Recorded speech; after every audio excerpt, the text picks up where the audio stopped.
लाड लाड करून मला नेलं शिर्डीला, साईनी नेलं शिर्डीला. लाड लाड करून मला नेलं शिर्डीला, साईनी नेलं शिर्डीला. नेलं शिर्डीला बाबांनी नेलं शिर्डीला, नेलं शिर्डीला बाबांनी नेलं शिर्डीला.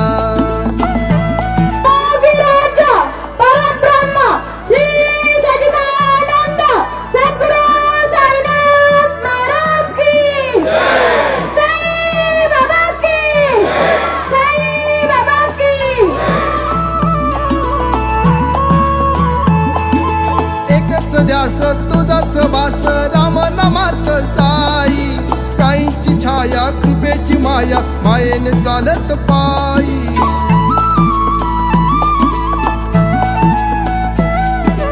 एकच ध्यास तुझाच वास राम नामात साई, साईची छाया कृपेची माया मायेने चालत पायी. लाड लाड करून मला नेलं शिर्डीला, साईनी नेलं शिर्डीला.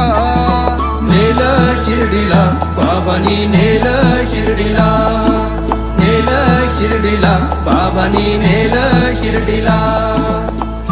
गेली 7 वर्ष साईबाबा शिर्डीला जाऊन यांचं दर्शन घेण्याची एक वेगळी योजना 7 वर्षापासून चालू केलेली आहे. आणि राजू थोरात काय, रुपेश पाटील काय, हे साईबाबांचे भक्त आणि ही सर्वच मंडळी साईबाबांचे भक्त आहेत. एक वेगळा उपक्रम आहे. खरं म्हणजे जागतिक महिला दिनानिमित्तानं महिला भगिनींना तिकडे जाऊन एक सामाजिक दर्शनाच्या अनुषंगानं साईबाबांचं दर्शन व्हावं ही प्रेरणा आहे. आणि मला वाटतं या निमित्तानं का होईना समाज एकत्र येतो. मी आता राजू थोरात आणि रुपेश पाटलांना सांगितलं की ठीक आहे, बाबांचं दर्शन आपण जाणार घेणार, पण ती याच्या पलीकडे आपण एक सामाजिक सेवा संस्था आहात, त्याच्यामुळे सामाजिक बांधिलकी ठेवून महिलांसाठी काहीतरी उपक्रम असायला पाहिजेत. आणि आम्ही माननीय संदीपजी नाईक असतील, त्यांचे चांगलं मार्गदर्शन आपल्याला वेळोवेळी मिळत असतं. यावेळेसही आपण त्यांचं मार्गदर्शन घ्या आणि पुढच्या समाजाच्या अनुषंगानं आपण वाटचाल करा. हा एक चांगला उपक्रम आहे.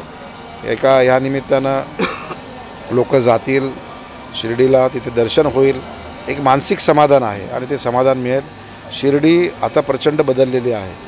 जेव्हापासून समृद्धी मार्ग निर्माण झाला आहे तेव्हापासून अजून शिर्डी मोठ्या प्रमाणामध्ये विकसित झाले आहे.